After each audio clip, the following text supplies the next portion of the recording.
asalaamaaleykum mbokki internet yi daleen ak jàmm Sen Sport 221. Habib Beye am na li nga xam ne mooy victoire am bu njëkk ak Olympique Marseille ci match bi doon am tey ji diggante ñaari olympique yi Olympique Lyon la woon ak Olympique Marseille. Marseille dal di ciy dóor ñetti bal ci ñaar muy match bu neexoon nag métti woon na lool ndax xam ngeen ne Lyon temps yi taxaw dëgg la def di wane jaloor yu am solo Marseille nag nekkoon ci ay problème ba tax ñu dàq seen coach Habib Beye ñëw ñu dal di koy jox équipe bi 24 heures avant match mu dal di ñàkk match boobu la tey ji nag ñëw na dal di mën a xarañte gannaaw ñaari yoon bi ko Olympique Lyon di ko jiitu mu di ko dab voilà ñu gis na ci match boobule ki nga xam ne moom la ñuy wax Pierre-Emerick Aubameyang moo dal di amal li nga xam ne mooy ab doublé maanaam moo dugal ñaari bal voilà ki nga xam ne moom la ñuy wax Pizarro dal dina dugal benn voilà ki nga xam ne nag moom la ñuy wax Endrick dal di am 2 passes décisives ci côté Olympique Lyon Moussa Niakhaté titulaire la woon ci match boobule voilà kon ñu gis ne match la woon boo xam ne kon tàngoon na jër voilà kon mu ngi noonu ki nga xam ne mooy Habib Beye daal dinay am li nga xam ne mooy victoire am bu njëkk ci li nga xam ne mooy équipe boobu di Olympique Marseille voilà victoire boo xam ne tey ji yóbbee na ko mu daal di jël li nga xam ne mooy ñeenteelu place bi sës rek ñii di waa Olympique Lyonnais voilà suñu xoolee ci jamono bi nag ñi nga xamante ne ñoom la ñuy wax Olympique Lyonnais ñu ngi ci lii di 3e place bi voilà nekk ci gannaaw Lens Paris moo jiitu 57 points la am Lens moo nekk ci ñaareelu place bi 53 points Olympique Lyon mu ngi ci li nga xam ne mooy 3e am 45 points Olympique Marseille nag bi mu ko dóoree tey mu dal di am 43 points kon 2 points képp a dox digganteem ak Olympique Lyonnais teg na ko pression gannaaw victoire bi mu am ci kawam Lille jamono bi ñuy wax ak yéen 5e place la nekk am li nga xam ne moom la ñuy wax 40 points kon moo ngi noonu Habib Beye kon fi mu ne nii li muy xeex mooy fexe ba équipe bi bokk ci podium bi te loolu nag fi mu ne nii 2 points képp a dox digganteem ak loola ndax loolu mooy li nga xam ne mooy objectif bi nga xam ne tegaloon nañ ko te yaakaar na ne kon mu ngi ci yoon bi voilà kon 3-2 la match boobu jeexee Marseille moo gagné ci njiitalu kooku di Habib Beye muy victoire am bu njëkk ci li nga xam ne mooy Ligue 1 française ñu gis na nag ki nga xam ne moom la ñuy wax Endrick bi comme ni ma leen ko waxee daal di amal li nga xam ne mooy 2 passes décisives ci match boobule jamono bi gis nañu li nga xam ne mooy xarañte bi nga xam ne mu ngi koy wane bi mu ñëwee foofu la ca Olympique Lyonnais ak léegi juróom-ñetti match yoo xam ne football na ko lu toll ci 9 buts mu ngi ci tànkam marqué na 5 buts am li nga xam ne moom la ñuy wax 4 passes décisives Angleterre na tey ji match yu neex amoon na fa waaye bokk na ci ñaari match yi nga xam ne mënuñ ci bañ a wax mooy diggante Chelsea football club ak ñi di waa Arsenal waaye Manchester United bi doon joué tey ji voilà dal di ci am ndam moom itam muy match boo xam ne doxoon na digganteem ak ñii di waa Crystal Palace voilà léegi nag bu ñëwee ci match bi nga xam ne doxoon na diggante ñii di waa Chelsea football club ak ñii di waa Arsenal xam ngeen rek comme li nga xam ne noonu la yëfi daan doxee rek comme dab Arsenal dal di lay dóorate Chelsea football club comme ni ñu ko waxee moom mooy buur London voilà mel na ni gars yi mënu luñ ko dara foofule tey ji Arsenal dal dinay dóorate Chelsea comme na ma ko doon defee ci match yi weesu mu nekk nag li nga xam ne mooy défaite bu njëkk boo xam ne kii di Rossoneri dal dina koy am ci Premier League bi mu jëlee équipe boobu di Chelsea football club ak léegi voilà kon mu ngi noonu victoire Arsenal ci kanamu Chelsea 2-1 Saliba ak kii ñuy wax Timber mu ñoo dugal biti kon maanaam ay défenseur ñoo dugalal Arsenal muy équipe boo xam ne ci wàllu maanaam bal arrêté yi moom dañ cee xarañ dool Chelsea football club nag benn bit bi nga xam ne voilà dal dañu koy am contre son camp la kii ñuy wax Hincapé moo ko dal di dugal nekk joueur ñii di waa Arsenal kon mu ngi nii Chelsea mel na ni ba tey ji am na jafe-jafe marqué ab bit contre équipe boobu di Arsenal tey ji dañu leen dugalal loolu di wane ne dëgg-dëgg Arsenal doole ji nga xam ne mu ngi koy wan Chelsea at yi jaaruwul suñu xoolee ci atum ren mii rek ñii di waa Chelsea football club joué nañu ñeenti yoon seen diggante ak Arsenal waaye de mënuñ ci am benn victoire ma ne 4 fois la Chelsea joué diggante ak Arsenal ci saison bii ñu nekk Arsenal am ci li nga xam ne mooy 3 victoire ak benn match nul voilà kon Chelsea ci ñeenti match benn point la am ci ñii di waa Arsenal dëgg-dëgg loolu dafay wane ne Arsenal du moromu Chelsea da ko ëpp doole te it mu ngi ko koy wan voilà ci jamono bile léegi nag ñu gis ne Chelsea football club itam daal dinay am li nga xam ne mooy carton rouge ci match boobule voilà que ndax ki nga xam ne moom la ñuy wax Pedro Neto mu am carton rouge yeggalewul match bi voilà mu nekk juróom-ñeenteeli carton rouge boo xam ne Chelsea am na ko bi ñu dooree li nga xam ne mooy saison bi ak léegi ci lii di all competitions voilà loolu gars yi doy na waar voilà ci toute compétition confondue Chelsea mu ngi ci 9 carton rouge voilà loolu nekk loo xam ne kon doy na waar tey jii la am li nga xam ne mooy carton rouge bu mujj boobule ci digganteem ak ñi di waa Arsenal Pedro Neto la voilà muy carton rouge boo xam ne xëy na ñenn ci fans Chelsea jàpp nañ ne daal maanaam yëf yi teguñ ko ci yoon arbitre bi am na erreur yu mu bàyyi ci côté Arsenal yoo xam ne waroon na ci mën a dégg maam waroon na ko mën a gën a saytu ci VAR beeg yu nu mel waaye dafa mel ni da cee teg tànkam waaye carton rouge boobu daal ki nga xam ne mooy Pedro Neto jël voilà nekk loo xam ne métti na lool fansu Chelsea football club yi ak loo ci mën a dégg daal Chelsea football club moom dafa mel ni daal dafa desee daal am daal ay pexe ci côté Arsenal léeg-léeg mu joué def match yu baax mais gagné bi daal nekk na jafe-jafe ci ñoom kon Arsenal de jamono bi jaar na fa bu daan jaarati muy jëlati na li nga xam ne mooy 3 points ci kanamu Chelsea football club club léegi soo xoolee fi mu ne nii juróom fukki match ak benn yi nga xam ne mujj nañ ko football bu ñaari équipe yi diggante Chelsea ak Arsenal 11 dernier match yi juróom-ñett yëpp Arsenal da ko gagné Chelsea ñetti match yi la ci am gars yi loolu doy na waar 3 points la Chelsea am ci 11 match yu mu joué contre Arsenal gars yi loolu da nekk na lu yéeme mu mel ni kon ba tey ji Chelsea ak changement coach yi ñu def yëpp amaguñu benn pexe ci ñiiri waa Arsenal voilà coach bu mujj bii nag moom nga xam ne ba mu fa ñëwee ak léegi yàggul mu ngi ci ñetti défaite te ñetti défaite yi mu am yépp Arsenal moo ko teg ñetti défaite benn bi mooy ci Premier League mooy tey jile ak ñaar yi mu amoon ci coupe kon mën nañu jàpp ne kii nga xam ne mooy Rossoneri moom ba mu ñëwee ak léegi xam na dëgg-dëgg lii muy problème mu Chelsea mooy Arsenal ndax ñetti défaite la am te kenn képp mooy jàpp di ko dóor mooy ñooñu di waa Arsenal léegi nag Arsenal kon dafay wéy di dëggal boppam ci li nga xam ne mooy bopp classement wu lii di English Premier League bi gannaaw bi ko Manchester City tege pression voilà ba tey ji Man City ko teg pression nag ndax bu leen fàtte Arsenal joué na match boo xam ne gars yi joué guñ ko waaye ànd ak loolu yëpp daal fi mu ne nii mu ngi ci 5 points team équipe bi nga xam ne mooy Manchester City voilà Arsenal ndax atum ren bii daal li muy xëy neex na lool ci côté juróom-ñeent match képp a dox suñu digganteeg li nga xam ne mooy njeextalu li nga xam ne mooy Premier League bi kon Arsenal 9 match moo dox maanaam suñuy digganteeg li nga xam ne mooy Premier League bi ngir mu gagné ko bu dee mën na gagné 9 dernier match yi ko dese bu ko gagné ak lu mën a xew dafay dal di gagné championnat bi gannaaw ñaar fukki at ak ñaar Arsenal depuis 2004 ba léegi gagné lii di championnat bu Angleterre waaye atum ren bi jàpp na ni xanaa du sàggan ba koy ñàkk ci ay dernière minute 9 match daal la dox suñu digganteeg loola la ñu xool ba xam fan la wanante di mujjee ak bëtam léegi nag am na yeneen match yoo xam ne xew na tey ji waaye comme ni ma leen koy junjalee sànq Manchester United voilà bi nga xam ne moom jamono bii moom dafa jaaxal ñu bari kon Manchester United gars yi dëggalati na boppam encore foo ñu wax ci moom Manchester United bi jóge ci jafe-jafe maanaam jóge ci guddi lëndëm dal di ñëw ci leer ndax temps yi moom fay jouer di gagné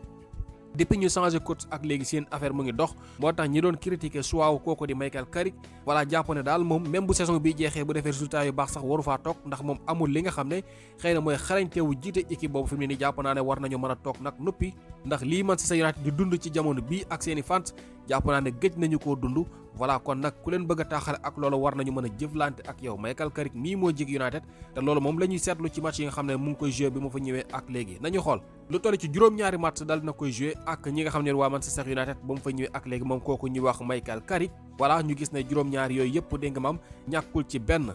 match ni la ci amoy contre West Ham United à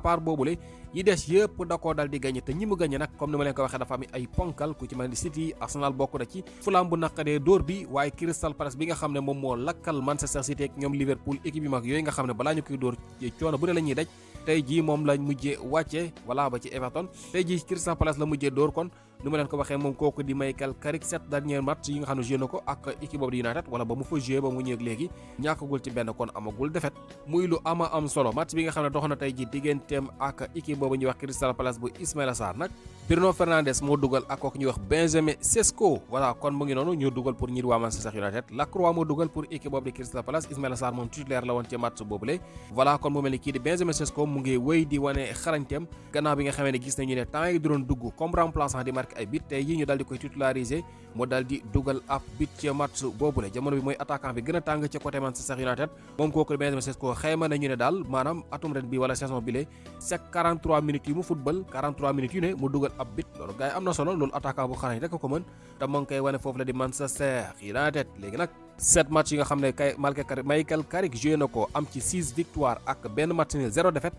daal dina ci marqué lu toll ci 14 bit encaissé ci li nga xam ne mooy 7 voilà 0 défaite kay am na solo léegi nag ñu gis ne den taxawaay fi mu ne nii baax na lool ndax ci podium bi la ñu nekk maanaam bokk nañ ci ñetti équipe yi nga xam ne ñoo jiitu ci li nga xam ne mooy English Premier League Manchester United ma ne mooy 3e maanaam ci li nga xam ne mooy championnat bu Angleterre lii moom xam naa ne ñu bari ku leen ko waxoon duñu ko gëm mu ngi nii nag lii mooy àdduna dafa gudd tànk de xëy na ñu bari xalaatuñu woon lu nu mel war na mën a nekk atum ren bii ñu dem ba Manchester United di bokk ci li nga xam ne mooy podium bi maanaam ñetti équipe yi jiitu ci championnat bi te mu ngi nii te bi nga xamee ne kii di Michael Carrick mu ngi jël équipe bi booba Manchester United mu ngi woon 11 points ci gannaaw Aston Villa bi nga xam ne jamono Manchester United yéeg na ci kawam fukki poñ ak benn la jiite woon Manchester United bi Carrick di jël équipe bi léegi nag dal dinay génnee 11 points yooyu ba dégg nga maam yéeg ci kawam jiitoo ko li nga xam ne sax voilà mooy ci lii di wàllum goal différence kon maanaam Manchester United bu dëggalee boppam tuuti City lay jëli voilà City moom buy nelaw Manchester United dal di koy jëli ndax fi mu ne suñuy xool seen diggante juróom-ñetti poñ moo ca dox ku mën a génnee 11 points nag ci li nga xam ne mooy 7 match képp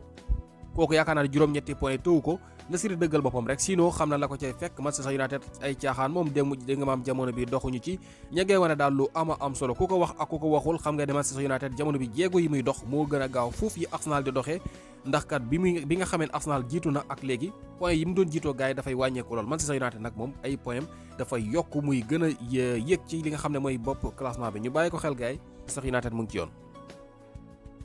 Tottenham bi nga xam ne nag dégg nga maam tey ji lañu football seen digganteeg Fulham dañu leen dóor Fulham dafa dóor Tottenham Richarlison nag moo marqué benn bit boo xam ne Tottenham am na ko voilà mu nekk match boo xam ne kon ñii di waa Tottenham ba tey ji am lañu jafe-jafe ngir am victoire 2-1 la ko Fulham dóor léegi nag bu ñu xoolee Tottenham équipe la boo xam ne fukki match yi nga xam ne mujjee nañ ko football gagné wuñ ci benn fukki match yi ñu mujjee football voilà ci li nga xam ne mooy championnat Tottenham mënul dóor kenn maanaam daal bu amee ndam mooy daa match nul bu dut loolu dañu ko dóor maanaam képp ku muy joué moom waa Tottenham bu mënul am match nul rek dañ koy dóor muy fukki match yi nga xam ne mujjee na ko football changé nañu coach waaye dara ba tey ji dara soppeekuwul mu mel ni erreur bi ñu defoon daaw ci Postecoglou moo leen topp Postecoglou dafa ñëw voilà dal di def première saison deuxième saison ñu dal di ubbi voilà pire mu ne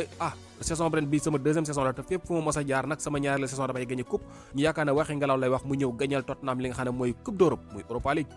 buntu bi ubbeeku ci moom ñu ne ko ràpp na ko génnal ci biti voilà daal di dem indi keneen ñëw teg fa kooka mu ngi nii jamono bi am na jafe-jafe bañ jëlee ko fa indi coach bi nga xamante ni maanaam ab coach intérimaire képp la dañ ko ne kaay yàggali saison bi ndax wóoruwuñ sax signal ko ay kayit ngir muy jiite équipe bi ay at kon jafe-jafe Tottenham ba tey ji jeexul voilà kon jàpp na na xëy na bàyyoon Postecoglou sax moo gënoon lii nga xam ne jamono bi ñu ngi koy gis foofule fukki match yi ñu mujjee football gagné wuñ ci benn ñu waa Tottenham tey ji la ñuy mujjee jëlaat défaite encore ki nga xam ne nag dégg nga moom la ñuy wax Cheikh Amadou Bamba Dieng international sénégalais voilà moom nag fi mu ne nii place am a ngi xeeñ ci li nga xam ne mooy coupe du monde bi li ko waral mooy bokk na ci attaquant yi gën a tàng jamono bi ci li nga xam ne mooy suñu internationaux yi bu fekkee ne sax du moo gën a nekk en forme ndax Bamba Dieng temps yi day dugg rek tey ji double la amal ci match boo xam ne voilà ñoom Lorient doon dañu ko am seen diggante Auxerre mu dal di ci amal double 2 partout la ci match boobu la moom moo dugal ñaar fi mu ne nii mu ngi ci fukki bal 10 but ci 11 match yoo xamante ni mujj na ko football moom kooku di Cheikh Amadou Bamba Dieng kon gars yi loolu am na solo maanaam chaque match dina dugal loolu gars yi maanaam bu fekkee ne dakkul gisuma lu koy téye dem coupe du monde voilà kon damay wax gars yi ñu liggéey Boulaye Dia ak Chérif Ndiaye bu ñu amul sens